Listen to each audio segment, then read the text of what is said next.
Wanted to show you this video of Anderson Cooper criticizing Trump. Now understand, I think Trump is horrible. I don't think he's a good president. But I really want to talk about a big picture here, just with CNN and the media, and what they choose to focus on and what they choose to cover. If divisive, inflammatory, racist words could kill the coronavirus, then the President of the United States would be heading to Stockholm right now to pick up his Nobel Prize in Medicine. Instead, tonight, the same as every night, he's safe inside his biological bunker, surrounded by people wearing masks and frequently getting tested. And from the safety of his biological bunker, he's encouraging the rest of us not to follow the best scientific advice.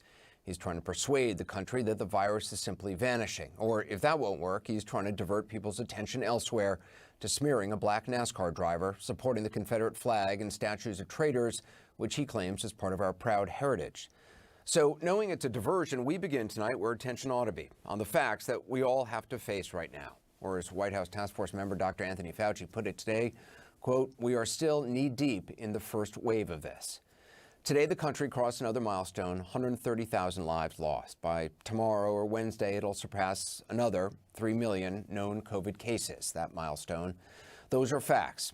So is this. We now have more cases than any other country on earth and more fatalities, again, than any other country on earth. We're number one for cases and for deaths. America is first. It is a fact that because of how much worse we are doing than any other country on earth, Americans can't travel to other parts of the world, can't fly, for example, to Europe, where the virus is largely under control.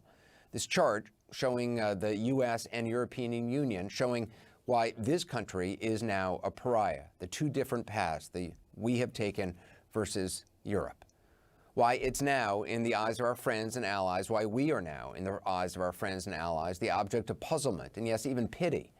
It's also a fact that some of the largest states in the country, like Florida here, are now starting to experience what New York did in the spring, approaching 12,000 new cases a day. California, also nearing the 12,000 a day mark, putting 6 more counties today on the state's coronavirus danger list. In Texas, the hospitalization rate continues to soar, and hospitals, whether in Houston, Austin, or parts of West Texas, are at or near capacity. The state set a record for cases on Saturday. And it's happening in small states as well. Kansas today reporting the steepest spike since the pandemic began. Cases are now climbing in 32 states, steady in 14, falling in just 4. That is a fact. A fact, along with all the others, that the president neither seems to comprehend nor wants the public to see. He doesn't want you to know this. Here he is on Saturday by the gaslight's blue glare. We've made a lot of progress. Our strategy is moving along well. It goes out in one area and rears back its ugly face in another area. But we've learned a lot. We've learned how to put out the flame.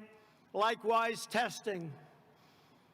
There were no tests for a new virus, but now we have tested almost 40 million people. By so doing, we show cases, 99% of which are totally harmless. And that is not a fact. Before going any further, we should just acknowledge the difficulty of nailing down precisely how deadly COVID-19 is. Estimates vary. According to Johns Hopkins University, the fatality rate is 4.6%. Again, that's the fatality rate, just the percentage of people who actually die, not just people who get sick, have permanent damage to their bodies, have a very difficult time with COVID. That's just fatalities. Doctors treating patients say survivors can have permanent life-altering damage to their bodies, their lungs, their brains, other parts. In any case, just by simple arithmetic, anything that is 4.6% fatal cannot be 99% harmless. If that's how the president is characterizing it, how he trivializes it. It's how he diminishes the loss of so many human lives and how he demeans the sons and daughters and mothers and fathers and friends left behind. Today, Mark Meadows, the president. And so Anderson Cooper brings up this point that Trump is wanting us to just look past all of these deaths. And that's a fair point, but we also should ask, well, why, as Americans, are we fine with overlooking the deaths of people in the Middle East? So many innocent civilians that died in the Iraq War, and then just with the U.S.'s bombing campaigns, just the many that have died there. It's kind of just this double standard where we focus on anything that we can that makes Trump look bad, which I don't think Trump's a good president. He's pretty ridiculous, but we're not objectively as a country looking at any of our actions that make people in other parts of the world suffer. Understand that the media is owned by just a handful of people. A lot of these people also that have a lot of ownership in the media, they also have ownership in weapons manufacturing. A lot of them want war. Understand CNN and other news outlets, MSNBC, they're usually on the side of whatever government leader is calling for war. So just understand that the media is selective in what it chooses to cover. Not defending Trump, I think he's a horrible president. Aside from George Bush, Trump might be the worst president of all time. I really do think George Bush is that bad.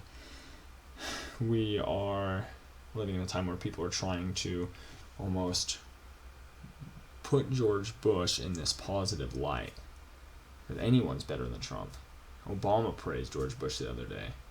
But understand, George Bush is a war criminal. He was horrible. He was as bad as it gets. George Bush was also smarter than Trump, and he chose to take action in a way that negatively impacted hundreds of thousands of people in the Middle East.